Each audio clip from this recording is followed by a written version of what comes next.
important. Je vais laisser la place au pasteur pour les affirmations. Je vais demander à maman Maggie de bien prier pour le pasteur et on va passer aux affirmations. Merci beaucoup.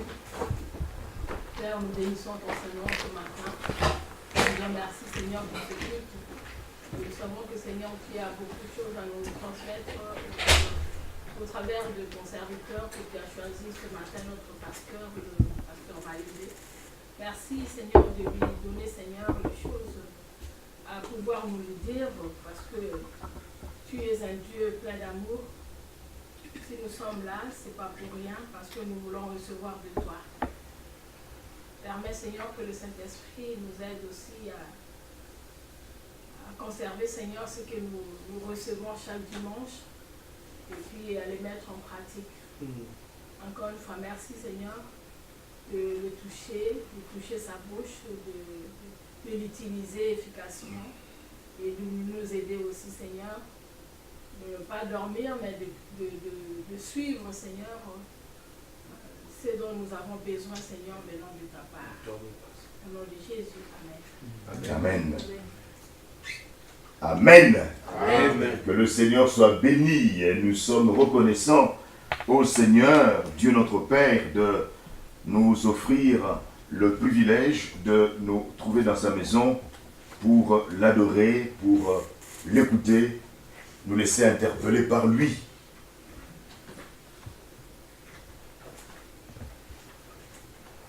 Lorsque l'évangile, la bonne nouvelle du salut gratuit par la foi en Jésus-Christ est proclamé,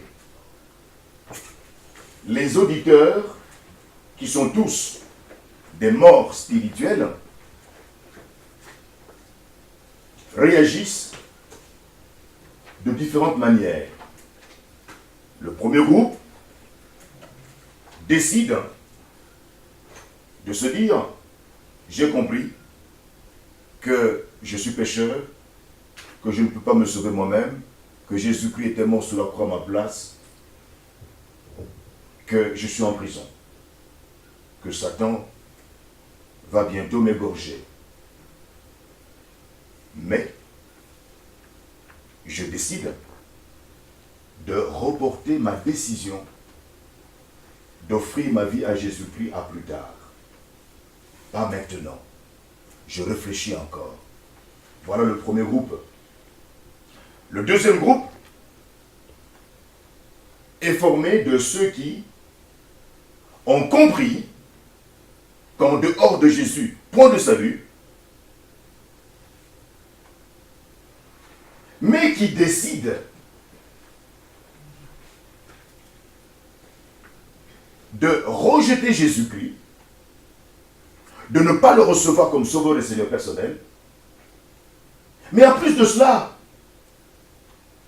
prennent leur carte au parti des ennemis de Jésus-Christ. Décident de combattre Jésus-Christ. Ceux-là, la Bible les appelle des apostats, des ennemis de la croix.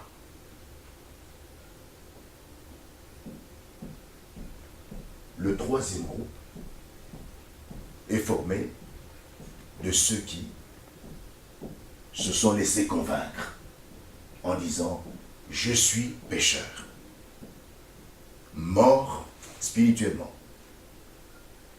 prisonnier du diable. En dehors de Christ, je ne peux me sauver moi-même. » Et ils ont pris la décision de se repentir, c'est-à-dire de renoncer à Satan comme père spirituel, de renoncer à l'occultisme, de renoncer à tous leurs péchés personnels connus, et se sont convertis à Christ, c'est-à-dire ont accepté que Jésus-Christ soit leur sauveur et Seigneur personnel. Et donc, nous sommes en train de parler de ce troisième groupe et de ce qui arrive dans la vie de ces enfants de Dieu. Non pas des deux précédents groupes. Ceux qui appartiennent au troisième groupe sont devenus des chrétiens. La première chose que le nouveau chrétien appartenant au troisième groupe doit comprendre est que Christ est présent dans sa vie. Car il a promis de venir dans notre vie si nous ne lui demandons. Christ ne le quittera jamais. Le Père et le Saint-Esprit sont aussi venus dans sa vie. Il est devenu une habitation du Dieu trinitaire. Deuxièmement, il doit comprendre que tous ses péchés ont été pardonnés en Jésus-Christ et qu'il ne doit plus pécher, c'est-à-dire qu'il ne doit plus faire du péché un mode de vie. Troisièmement, ce nouveau chrétien doit comprendre qu'il a la vie éternelle, c'est-à-dire la vie avec le Dieu trinitaire pour toujours, dès le moment où il a reçu Christ dans sa vie, c'est-à-dire qu'il vivra éternellement avec le Dieu trinitaire, même s'il meurt aujourd'hui. Quatrièmement, ce nouveau chrétien doit comprendre qu'il est maintenant devenu un enfant de Dieu parce qu'il a reçu Christ dans sa vie. Cinquièmement, ce nouveau chrétien doit comprendre que Christ lui a donné une nouvelle identité pour une nouvelle et satisfaisante vie spirituelle du fait qu'il vit en Jésus-Christ, ou que Christ vit en lui. Être un enfant de Dieu ouvre de nouvelles perspectives dans la vie d'un tel individu. Sixièmement, ce nouveau chrétien doit comprendre que le salut provient du Dieu trinitaire. Le salut vient du ciel. L'homme pécheur qui est mort spirituellement ne peut pas se sauver lui-même. C'est impossible. Le salut vient du Dieu trinitaire. Et nous avions parlé la fois passée du fait que le salut provenait de Dieu le Père. Dieu le Père est intervenu pour sauver ce nouveau chrétien. Colossiens 1, 12 à 14 nous a dit que Dieu le Père nous a délivrés. Nous, c'est qui? Nous qui appartenons au troisième groupe, c'est-à-dire des individus qui étaient convaincus de leur perdition, de leur état de pécheur, qui étaient convaincus que Jésus-Christ était la seule solution au problème du péché de l'homme et qui ont pris la décision de se repentir et de se convertir. Eh bien, Dieu le Père les a arrachés au royaume des ténèbres, du diable, et les a transférés dans le royaume de son Fils Jésus-Christ, où ils sont désormais en sécurité. Et nous avons parlé des différentes actions que Dieu le Père seul réalise. Le salut provient aussi de Dieu le Fils. Dieu le Fils, évidemment, est mort sur la croix de Golgotha pour sauver le pécheur. Dieu le Fils a évidemment entraîné cet individu qui s'est repenti et s'est converti à Christ dans sa mort et dans sa résurrection. Il a incorporé dans le Saint-Esprit acte que seul Jésus-Christ pouvait accomplir. Jean-Baptiste avait dit que celui qui allait venir après lui était plus grand que lui.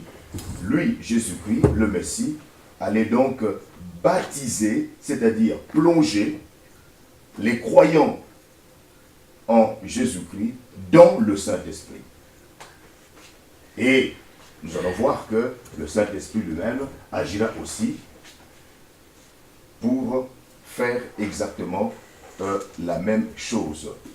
L'acte que je suppose d'introduire le croyant dans le Saint-Esprit, c'est un acte unique.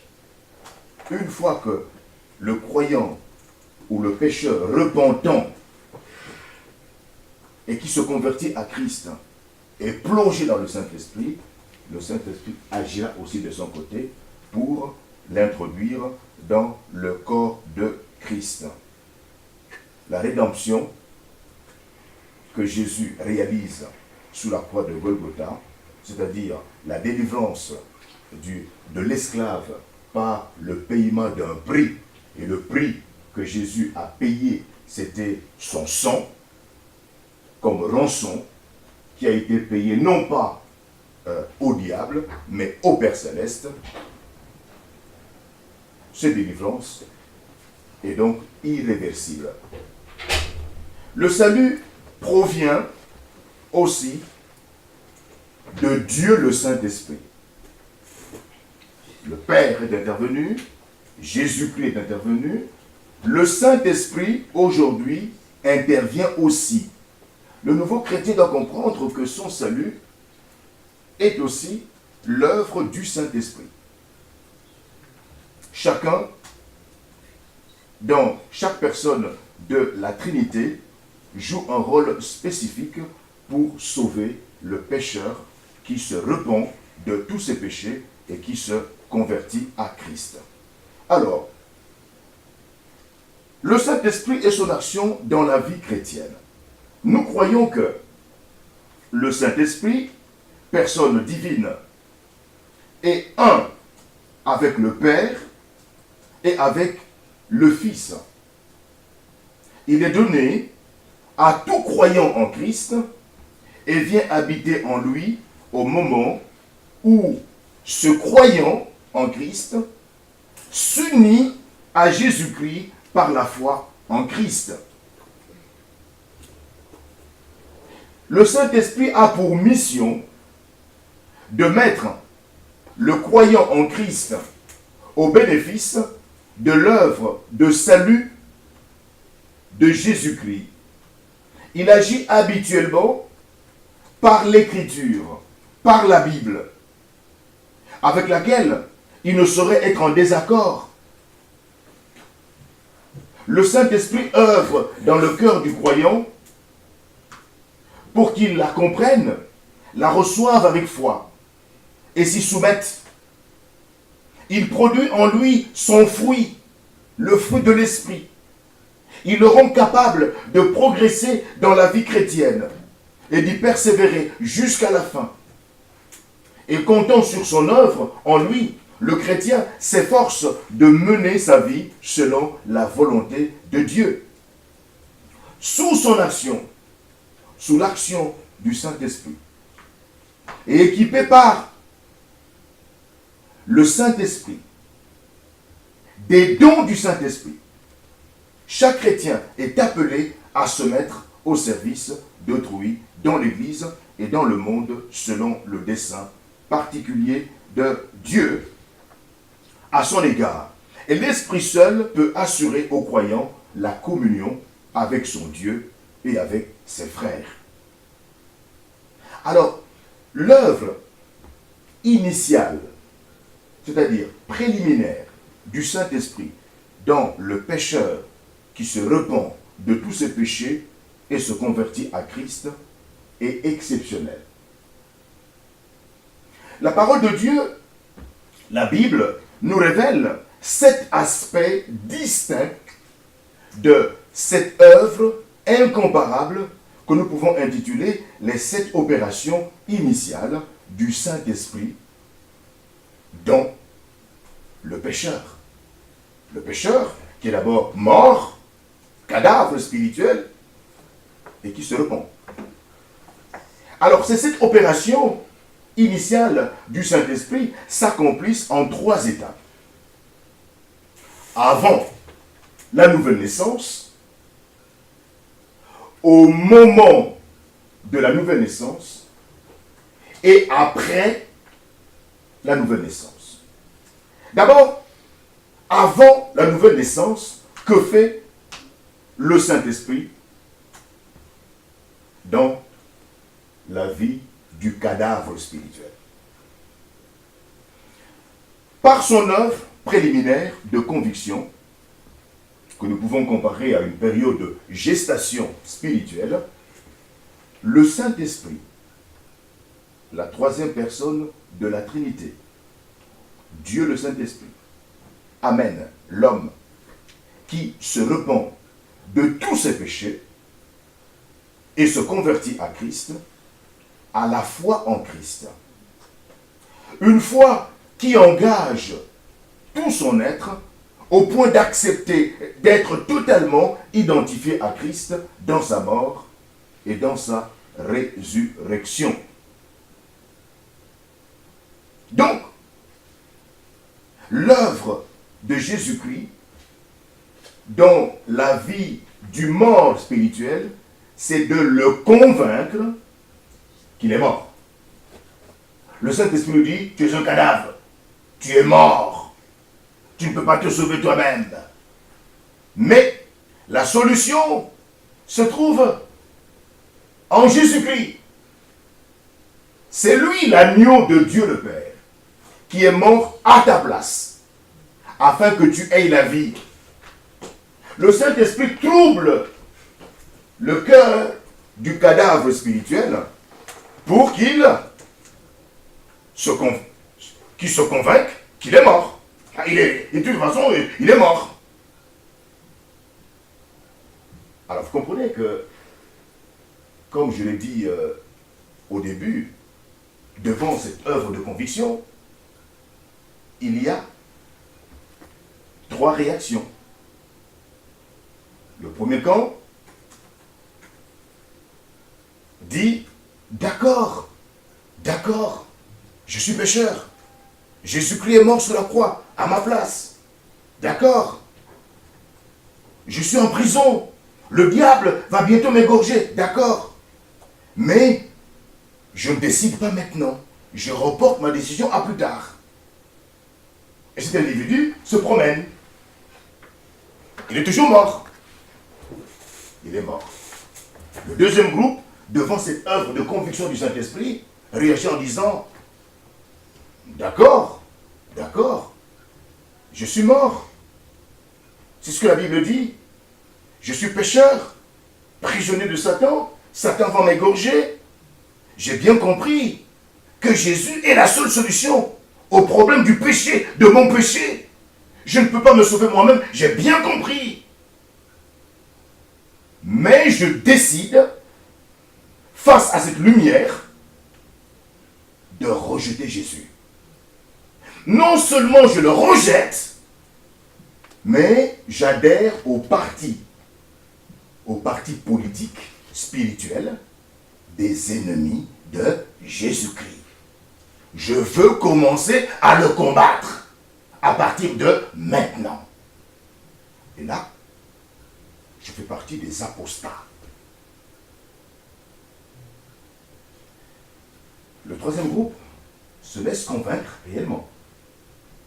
Là, le Saint-Esprit bouscule la conscience et ceux qui appartiennent à ce troisième groupe disent « D'accord, je décide maintenant de renoncer à Satan, à toutes ses œuvres, à ma vie de désordre.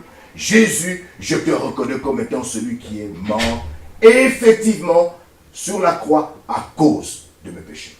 Et à ma place. Sauve-moi. Sois mon maître. » Vous voyez, l'œuvre de conviction du Saint-Esprit avant la nouvelle naissance. Maintenant, l'homme a fait sa part. Maintenant intervient la deuxième étape de l'action du Saint-Esprit dans l'homme qui choisit de se repentir effectivement et de se convertir à Christ au moment de la nouvelle naissance. Que se passe-t-il? Puisque l'homme pécheur a fait sa part, maintenant, le Saint-Esprit va faire sa part aussi. Nous avons déjà parlé de l'œuvre du Père. Nous avons déjà parlé de l'œuvre du Fils. Maintenant, nous parlons spécifiquement de l'œuvre du Saint-Esprit au moment de la nouvelle naissance. L'Esprit, à l'instant de parachever cette identification, entreprend chez l'homme 5 opérations simultanées qui sont instantanées et définitives. La première opération que le Saint-Esprit réalise au moment de la nouvelle naissance, c'est le baptême du Saint-Esprit. Et oui, nous avons dit que Jésus-Christ plongeait le pécheur repentant dans le Saint-Esprit. D'accord? Mais le Saint-Esprit, à son tour, prend l'individu que Jésus a plongé en lui et l'incorpore maintenant dans le corps de Christ. C'est extraordinaire. C'est une œuvre spirituelle. Aucun individu n'intervient. Pas le pasteur, pas l'évangéliste. Non. Une œuvre divine. Le Saint-Esprit plonge le pécheur. Donc, l'intègre ou le baptise.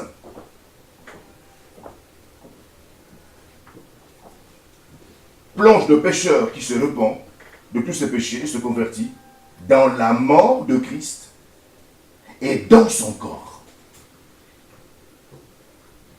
Romains 6. Le seul verset biblique qui nous donne la définition du baptême dans le Saint-Esprit ou du Saint-Esprit se trouve dans 1 Corinthiens chapitre 12 verset 13.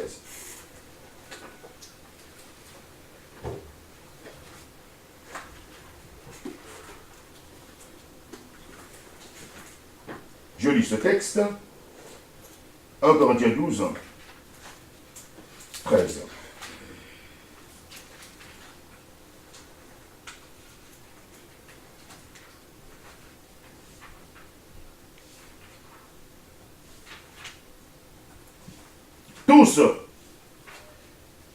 Tous, juifs et non-juifs, esclaves et personnes libres, nous avons reçu le baptême dans un seul esprit pour former un seul corps. Nous avons tous bu à la source de cet unique esprit. Nous avons tous été incorporés dans le corps de Jésus-Christ. Et cette incorporation dans le corps de Jésus-Christ a connu un double mouvement.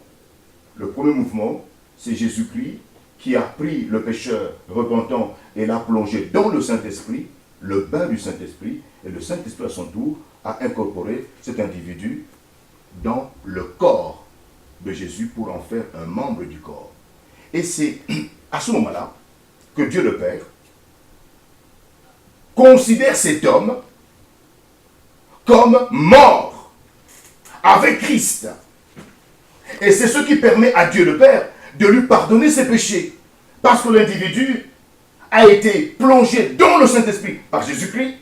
Et le Saint-Esprit a plongé cet individu dans le corps de Christ pour en faire un membre du corps de Christ. Nettoyé dans le bain du Saint-Esprit et plongé dans le corps de Christ pour devenir un membre de ce corps, alors Dieu le Père pardonne tous ses péchés.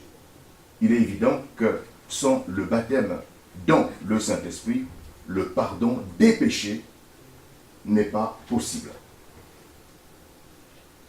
Deuxième opération, une fois l'obstacle du péché enlevé, parce que l'individu a été nettoyé dans le Saint-Esprit et plongé dans le corps de Christ, il est devenu membre du corps de Christ, le péché a été nettoyé, maintenant l'Esprit entre chez le croyant en question pour y établir sa demeure.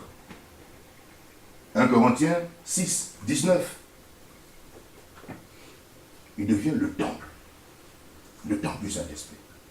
Sans cette présence de l'Esprit, la nouvelle naissance n'est pas possible. Donc le Saint-Esprit vient effectivement établir sa présence en lui. Troisième miracle, ou troisième opération instantanée de l'Esprit, le contact de l'esprit de vie fait alors revivre l'esprit mort de l'homme. Car chaque cadavre spirituel a son esprit qui est mort. Il est mort, l'esprit est mort. Et donc, le contact de l'esprit avec cet individu mort fait revivre son esprit en le régénérant, c'est-à-dire en le ressuscitant par la vertu de la résurrection de Christ.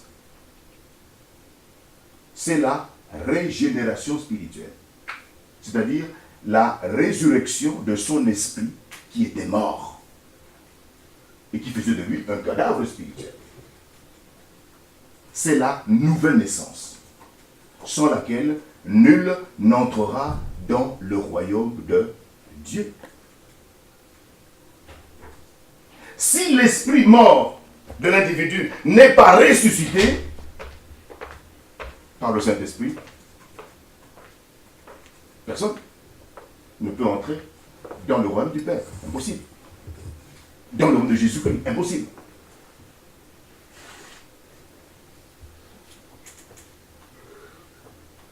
Quatrième opération.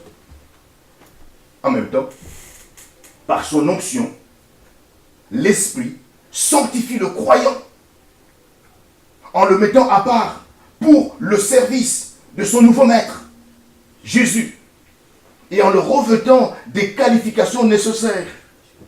1 Jean 2, 27, verset 27. Le Saint-Esprit qualifie ce croyant en Jésus-Christ de manière exceptionnelle à travers cette onction. Il le met à part pour servir son nouveau maître. Œuvre de l'Esprit. Et la cinquième opération, l'Esprit met le comble à cette œuvre immense en apposant le sceau, le cachet, le tampon, c'est-à-dire la signature de Dieu, le Père, qui garantit le salut du croyant, pour montrer que cet individu, désormais, est une propriété privée du Père. Éphésiens, chapitre 1, verset 13 à 14, et chapitre 4, verset 30. Nous avions vu la fois passée que Dieu le Père, à ce niveau, était aussi intervenu pour estampiller le croyant en Jésus-Christ avec un cachet qui est le Saint-Esprit. Comme pour dire, désormais, cet enfant est ma propriété. Amen. Amen. Le Saint-Esprit, de son côté, appose le sceau, c'est-à-dire la signature de Dieu le Père, qui garantit le salut du croyant. Cette œuvre est unique. Elle a des conséquences éternelles. L'homme n'intervient pas, non, pas du tout. Les 5 doigts de la main de Dieu nous présentent ces 5 opérations, voyez, de l'esprit, de manière instantanée. Ces 5 opérations instantanées de l'esprit ont été comparées à l'action d'une main dont les 5 doigts fonctionnent de façon concertée. Et cette main n'est autre que la main de l'Éternel, qui sauve le pécheur par un seul geste. Les 5 doigts représentent les 5 opérations simultanées de son esprit. Évidemment, le nouveau croyant en Jésus-Christ dont nous sommes en train de parler n'est pas conscient, voyez, de toutes les choses que le Dieu Trinitaire réalise dans sa vie au moment où il décide de se repentir de tous ses péchés, de se convertir à Christ. Au moment où il est saisi par la main de Dieu,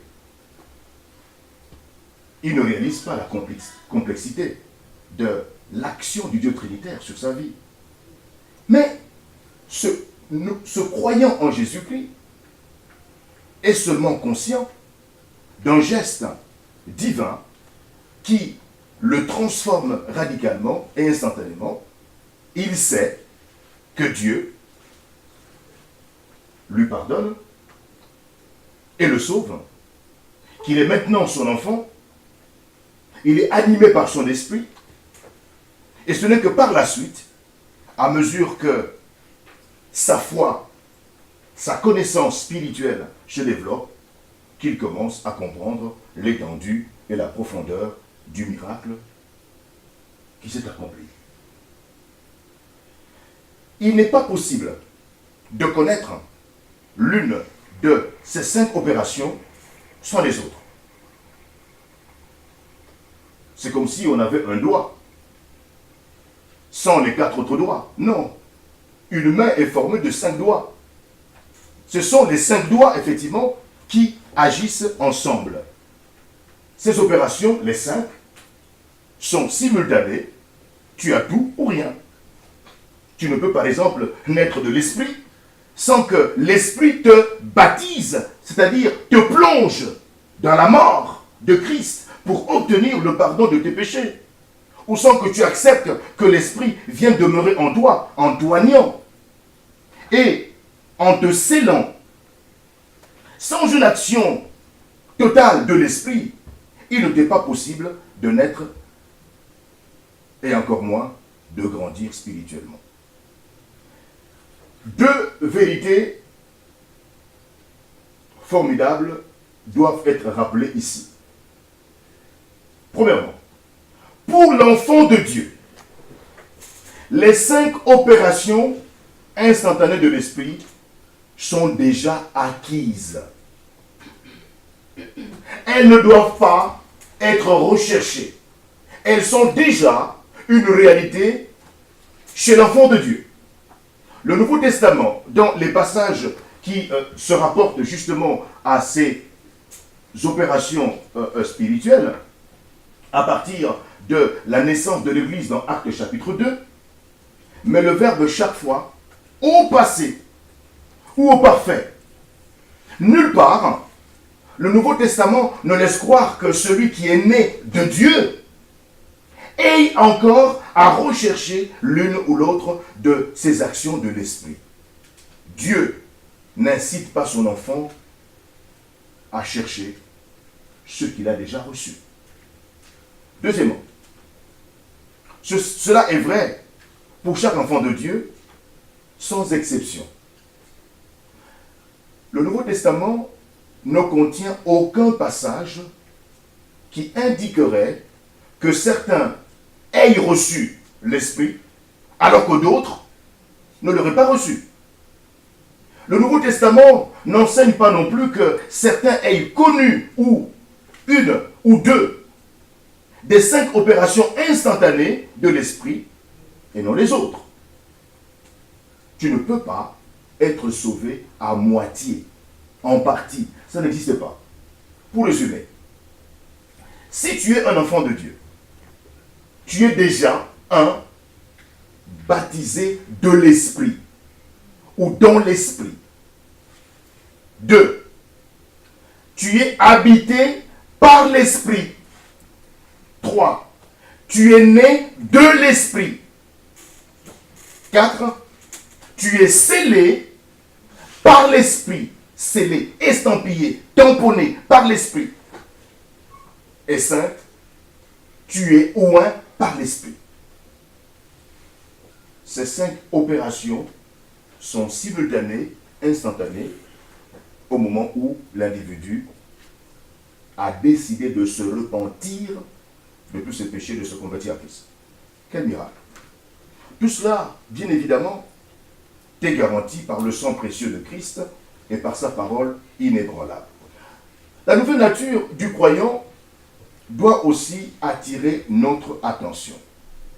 Cette transformation s'opère dès qu'un homme croit en Christ, dès que Dieu le Père répond à sa prière, l'unique condition de ce grand salut est la foi en Christ. Il n'y a pas moins de 150 passages dans le Nouveau Testament qui l'affirment. L'homme n'est pour rien dans ce processus extraordinaire. Pas plus qu'il ne l'est pas dans le processus de sa propre conception et de sa naissance physique. Il s'agit d'un acte de Dieu. C'est Dieu qui enfante, nous parlons de Dieu le Père, qui enfante son enfant. Lui seul qui donne la vie. La seule part de l'homme consiste à se repentir de tous ses péchés et à croire en Christ pour ce miracle. C'est-à-dire à recevoir comme une terre avide l'implantation de la semence de la vie éternelle, la vie de Christ dans son cœur. Jean 6, 47. Le résultat de cet acte de Dieu, comme le dit si bien l'apôtre Paul, est une nouvelle création. 2 Corinthiens 5, 17. Si quelqu'un est en Christ, il est une nouvelle créature. Une nouvelle créature. Ce n'est pas une fabrication humaine. C'est l'œuvre du Dieu trinitaire. Tu trouves dès lors ta véritable place dans le dessein sublime et éternel de Dieu qui remplacera finalement la triste épave de ce monde. Alors l'ancienne nature du croyant, que devient-elle? Pourtant, tu possèdes ce trésor dans un vase de terre, dans une tente périssable. Ce corps doit périr avant que Jésus ne revienne pour la seconde fois. Un corps qui n'est pas encore racheté, mais qui attend sa résurrection et sa glorification. Romains, chapitre 8, versets 18 à 23. Tu traînes toujours avec toi ton ancienne nature pécheresse que Paul appelle la chair, le vieil homme, le péché qui habite en moi et qui aux yeux de Dieu est déjà, heureusement, condamnée et morte. Celle-ci est en conflit perpétuel avec ta nouvelle nature, ce nouvel être que le Saint-Esprit vient de faire naître en toi et que Paul appelle l'Esprit, l'homme nouveau, et Christ qui vit en toi. Alors, après la nouvelle naissance, que se passe-t-il? Ce problème du conflit entre tes deux natures ou personnalités est résolu par la 7e opération du Saint-Esprit. Il s'agit de la plénitude du Saint-Esprit. Évidemment, cette plénitude du Saint-Esprit doit mériter notre attention. Dès le jour de ta nouvelle naissance, l'Esprit cherche à te remplir et c'est là l'état normal du croyant. Le croyant normal. Mais hélas, cette expérience est souvent trop rare. Un croyant en Jésus-Christ rempli en permanence du Saint-Esprit. C'est un autre aspect du problème. La qualité de ta vie spirituelle dépendra dès ce jour,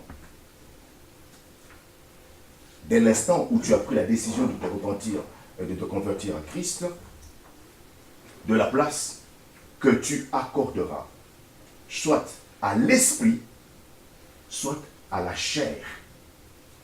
Dans la mesure où tu céderas ta volonté, tes sentiments, ton corps, à l'autorité de Christ, tu trouveras que le Saint-Esprit te remplit, son action en toi sera puissante, libératrice, heureuse. Tu seras ce que Paul appelle un homme spirituel.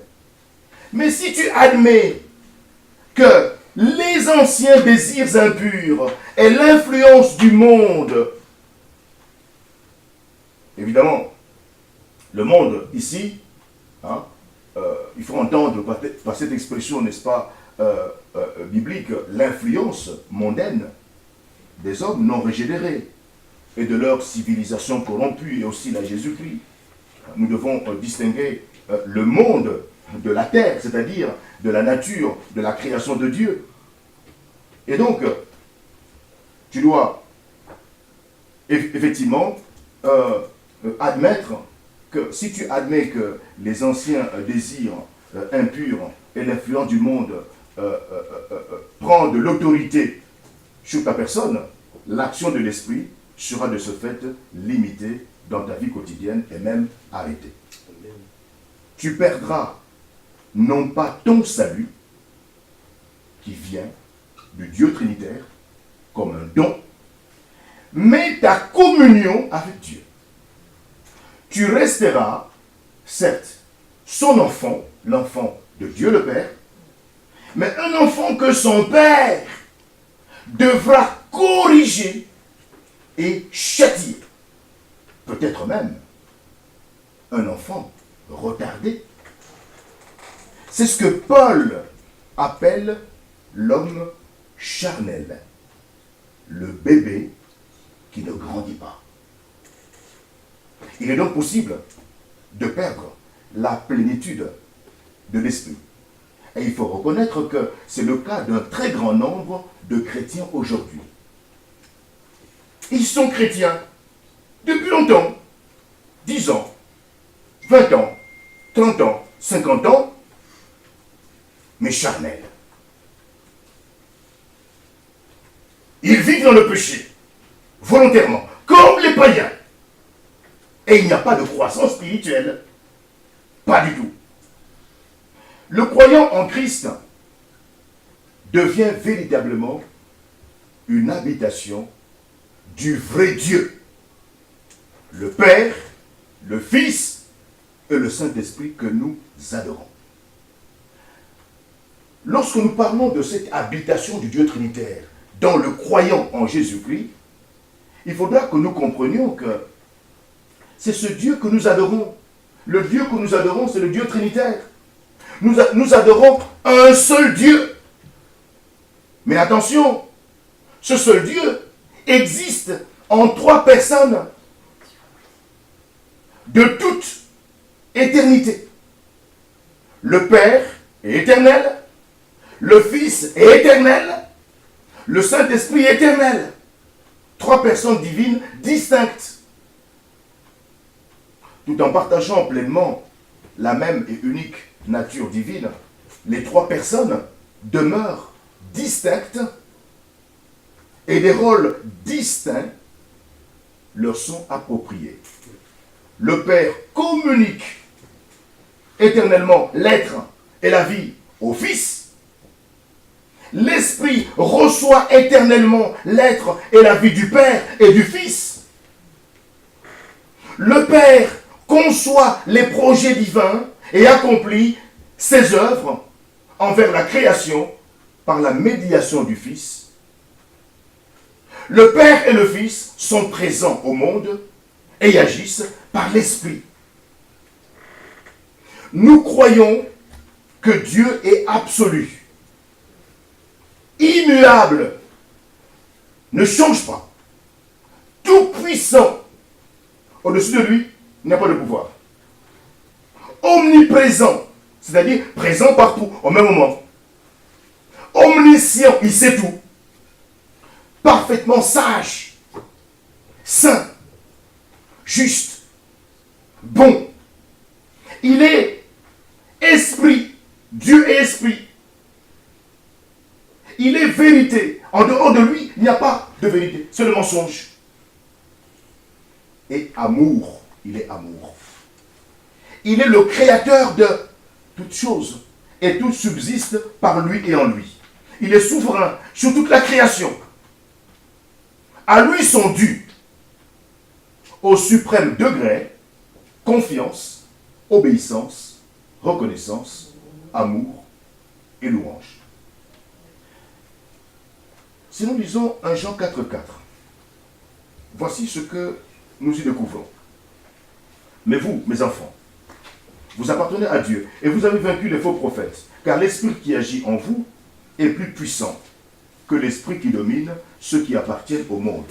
Bible en français courant. Ou parole vivante. Vous, mes chers enfants, vous appartenez à Dieu et vous avez la victoire sur ces esprits-là. Car celui qui vit en vous et qui agit au milieu de vous est plus puissant que le prince de ce monde qui les inspire.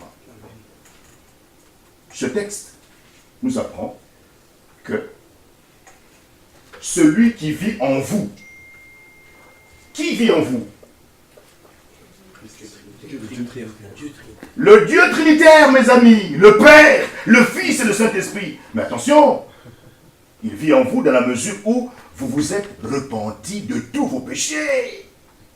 Vous vous êtes repentis, vous avez dit non à Satan, à toutes ses œuvres, à votre vie de désordre. Et oui, à Jésus-Christ, comme sauveur de Seigneur personnel. Et le Dieu trinitaire s'est mis en marche pour vous prendre avec sa main, 4 doigts, vous arracher au royaume de ténèbres et vous transférer dans le royaume de lumière. Alors, le Dieu trinitaire est venu habiter en vous. Ensuite, ce passage nous apprend que dans le monde, il y a aussi un être bizarre. C'est qui? Le diable. Ceux qui sont morts spirituellement, qu'on appelle des cadavres spirituels, sont dirigés par le diable. Il est fort, mais attention, celui qui est en vous est plus fort que celui qui est dans le monde. Amen. Amen. Extraordinaire. Colossiens 3:3. Votre vie, car en fait vous êtes mort à ce monde, et votre véritable vie demeure désormais cachée avec le Christ en Dieu le Père. Ah. Vous êtes mort. Celui que vous étiez quand vous êtes sorti du ventre de votre mère, vous étiez un cadavre spirituel, enfant du diable. Votre papa était Satan, comestible, en prison, attendant que le diable, selon Jean 10:10, conjugue sur vous les 3 verbes: voler, égorger, détruire. Mais voilà que, en Jésus-Christ, un miracle s'est produit. Vous êtes morts. Dans le royaume des ténèbres, vous avez été déclaré mort. Un certificat de décès avait été dressé dans le royaume des ténèbres. Mort. Le diable regarde. Il cherche son enfant. Il est mort. Mort. Dans le royaume des ténèbres. Parce que Dieu le Père vous a unis à la mort de Jésus et vous a ressuscité dans le royaume de son Fils. Vous êtes vivants ailleurs. Amen. Amen. Car vous êtes morts. Colossiens 3:3. Votre nouvelle vie est cachée en Christ. Et Christ lui-même est caché en Dieu le Père. Quel coffre-fort. Alors dites-moi, mon frère, ma soeur, qui peut vous arracher d'un tel coffre-fort? Qui? Personne. Amen. Amen. Vous êtes morts. Votre nouvelle vie est cachée en Christ. Et Christ est caché en Dieu. C'est pourquoi un sorcier ne peut pas manger, entre guillemets, l'enfant de Dieu. Pourquoi? Parce que l'enfant de Dieu véritable est déjà mort dans le royaume des ténèbres. Il est mort, là. Mort. La nouvelle vie est cachée en Christ. Il a été ressuscité spirituellement. Il est caché en Christ. Et Christ lui-même est caché en Dieu le Père. Quel coffre-fort. Lorsque le diable te regarde, le diable, à travers ses serviteurs, te regarde et dit, celui-là, il n'est pas mangeable. Amen. Amen. Alléluia. Amen. Il n'est pas mangeable. Mais il va manger les autres, comme des poules, dans son royaume des ténèbres. Et il n'est pas question de dire, mais moi, mais je ne fais pas partie de ta famille, tu peux pas me manger parce que toi et moi, nous n'appartenons pas à la même famille. Non, mais si tu te trompes, le diable mange n'importe qui. Et les serviteurs du diable, les acteurs dans le monde des ténèbres, sorciers, occultistes, francs-maçons, rosicruciens, tout ce que vous voulez, selon le pouvoir de nuisance de Satan qu'il possède, peut manger n'importe qui. Il tue n'importe qui, oui. Comme une de poule, voilà. Vous serez comestible. Mais là, non. Absolument pas. C'est fini. Quelle sécurité. Et dans Jean 10, 27, 29, Jésus dit, mes brebis entendent ma voix, je les connais, elles me suivent, je leur donne la vie éternelle, elles ne périront jamais. Mon Père qui me les a donnés est plus grand que tous, et personne ne les ravira de la main de mon Père, et personne ne les ravira de ma main. Quelle double sécurité, mon ami. En sécurité dans la main du Père, et en sécurité dans la main du Fils. Mais qui peut t'arracher de ces doubles mains? Personne! Personne. C'est l'œuvre du Père et du Fils. Personne.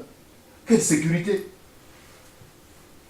Donc, votre vie actuellement, en Jésus-Christ, se trouve dans la main du Père et dans la main du Fils. Je dois le savoir. Je ne suis pas n'importe qui. Je ne peux pas avoir peur d'un sorcier. Non. Ou d'un féticheur, non. Au contraire, devant un magicien, tu dois le dire, Jésus-Christ est mort à la croix à ta place. Ou lorsque un chat vient miauler devant la fenêtre de votre maison, ne dites pas, oh là là, ça c'est certainement un sorcier qui a quitté l'Afrique et qui est venu me visiter. Ah, c'est possible. Hein. Je ne dis pas que ça ne peut pas se faire, ça peut se faire. Mais si c'est le cas, si tu es en Jésus-Christ, tu dois dire, au nom de Jésus-Christ, je t'ordonne de quitter ma fenêtre. Et cet être bizarre fuira, quittera ta fenêtre. Amen. Amen. Tu n'as pas à pleurnicher. Mets-toi à genoux, dis, mais tu es un enfant du Père, du racheté. Donc, mets-toi à genoux, celui qui est en toi, Dieu le Père, Dieu le Fils, Dieu le Saint-Esprit, a tout pouvoir. Amen. Amen. Donc tu peux ordonner à l'émissaire que le diable t'a envoyé des États-Unis ou de l'Afrique, de je ne sais comment où, tu vas lui ordonner de s'en aller, de quitter ta maison au nom de Jésus-Christ. Et il va t'obéir. Pourquoi? Parce qu'entre toi et le Dieu Trinitaire, il y a un lien, une relation. Tu es dans la main du Père, tu es dans la main du Fils. Mais si cette relation n'existe pas, tu peux beau dire, au nom de Jésus, va-t'en. Non, non, non, non, non, Jésus n'agira pas. Parce qu'il ne te connaît pas. Je ne te connais pas. Même si tu chantes beaucoup, même si tu cites le nom, même si tu es pasteur, ou tu es évangéliste, ou tu es n'importe quoi. Jésus dit, je ne te connais pas. Je ne te connais pas. Je ne suis pas que ceux qui me disent, Seigneur, Seigneur, Seigneur, qui entreront dans le royaume de mon Père, a dit Jésus. Mais uniquement ceux qui font la volonté de mon Père. Quelle est la volonté du Père pour les cadavres spirituels? La volonté du Père Céleste, Jean 6, 46, est de croire en celui qui l'a envoyé. C'est-à-dire de se repentir et de se convertir à Christ. C'est ça la volonté du Père pour le cadavre spirituel. Si tu n'as jamais pris la décision de te repentir et de te convertir à Christ, mon ami, tu es toujours en danger. Tu es mort et comestible par le diable. Qui pourra te ravir de la main de Dieu le Père et de Jésus-Christ? Qui? Qui? Qui? Personne. Répondez avec vivacité. Personne. Personne. Personne. Alléluia. Amen. Personne ne peut me ravir de la main du Père. J'appartiens au Père Céleste. J'appartiens au Seigneur Jésus-Christ. J'appartiens au Saint-Esprit. Je suis la propriété privée du Dieu Trinitaire. Alléluia. Amen. Le nouveau chrétien doit comprendre que depuis qu'il a reçu Jésus-Christ dans sa vie, il est délivré du contrôle de Satan, des démons, des magiciens, des sorciers, des coutumes, des traditions, etc. Amen. Et qu'il est en sécurité en Christ. Amen. Amen. Une illustration. Le nouveau chrétien devient semblable à un cancrélat. Vous avez déjà vu un cancrélat? Cafard. Un cafard, oui. Un cafard. Le nouveau chrétien est comparable à un cancrelat. Un cancrelat caché, un cafard, caché dans une bouteille bien fermée. La bouteille bien fermée, c'est Jésus-Christ. Mais cette bouteille bien fermée est transparente. Alors, le cafard est dans la bouteille. D'accord? Jésus-Christ, la bouteille transparente. Satan, les démons, les sorciers ressemblent au coq et aux poules, tout autour de la bouteille, mais qui sont incapables de saisir le cancrelat ou le cafard. Toutefois, si le cafard ignore qu'il est parfaitement en sécurité dans la bouteille, il peut se détruire lui-même par la peur. Voyez, hein, le cafard dans la bouteille, quand il voit les coqs venir donner des coups sur la bouteille, mais s'il ignore, si le cafard ignore qu'il est en sécurité dans la bouteille, il va s'autodétruire par la peur. Vous savez la peur? La peur. La peur est une arme meurtrière.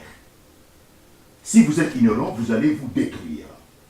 Par contre, si vous savez que je suis en sécurité dans cette bouteille en verre, qui est Jésus-Christ, le cafard pourra crier, ou plutôt le lion pourra rugir. Je sais que ce lion qui rugit ressemble à un chien à qui on a arraché des dents, mais qui rugit. Il ne peut rien faire.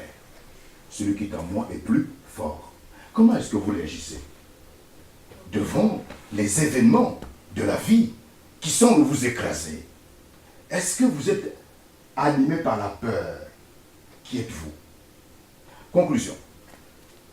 Nous venons de voir ensemble que dès le moment où vous avez reçu Jésus-Christ dans votre vie, vous êtes devenu propriétaire d'au moins 7 bénédictions ou 7 vérités, dont 1.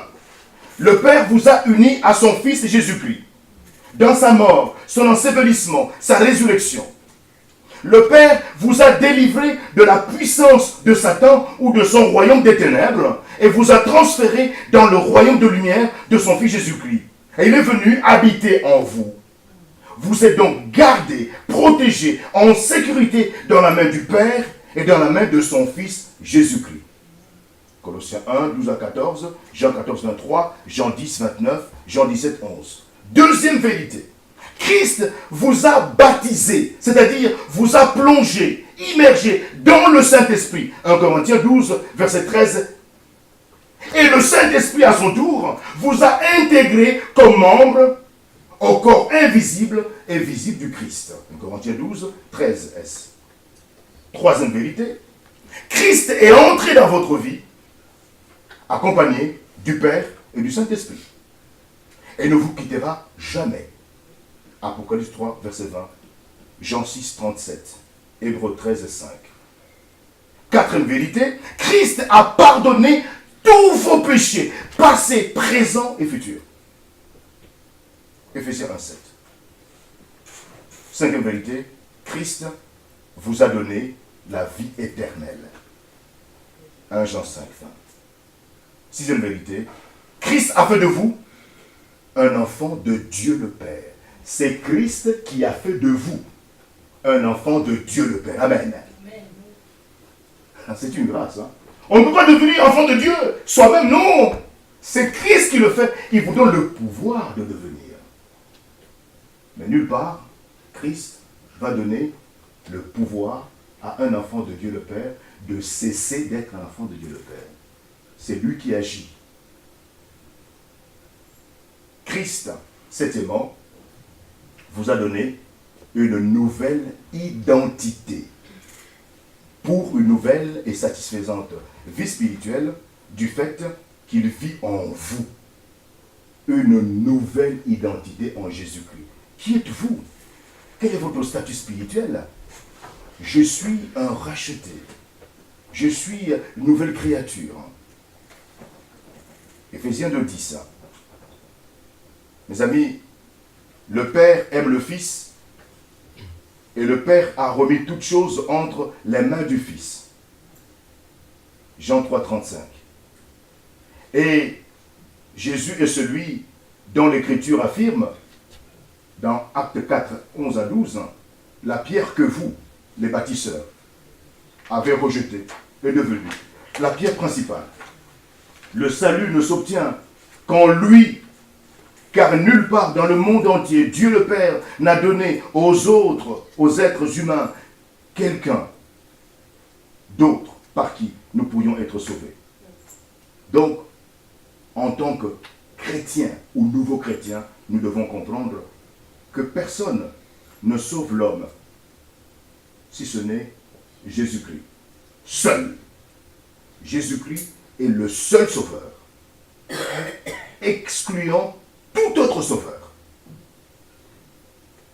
Mes amis, que le Seigneur nous accorde la grâce de réaliser réellement ce que nous sommes en Jésus-Christ. C'est une grâce. Alors qui es-tu? Qui es-tu? Prions.